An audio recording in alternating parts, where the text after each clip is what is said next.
New Orleans music legend Dr. John has died. He was 77. I'm John Bowden from Rock History Music.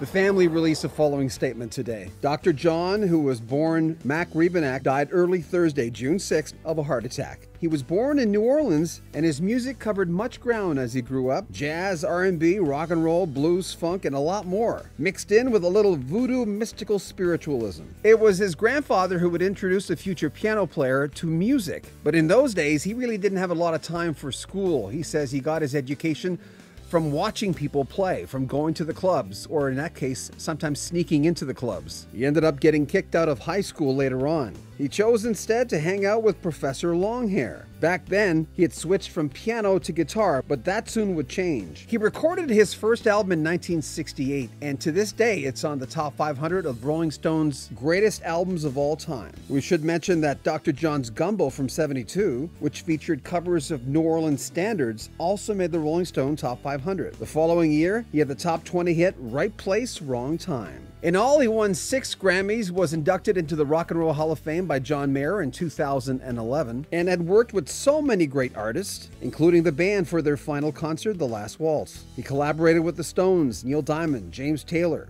Carly Simon, Lou Reed, Leon Redbone, who we just lost, Van Morrison, B.B. King, Ringo Starr, and the Black Keys, among others. By 1980, he decided to try to face his demons by entering rehab for drug abuse. Boogie-woogie, rock and roll, jazz, blues, and a whole bunch of things in there. Man, the guy did it well. It's not 2016 where it seemed like we were doing an obituary every week and sometimes twice a week. I think once we did 2 in a day, but we're losing a lot of the great ones. May he rest in peace. Have any memories of Dr. John? We were going through our interviews over there, and my old cohort, my old partner in crime, Steve Burgess, when he gave me all his interviews, had an interview with Dr. John from, I think, 1985. I'll put it on the reel-to-reel player after, see what kind of condition it is, and we'll present it to you in the next few days if the sound is good. Quite a character.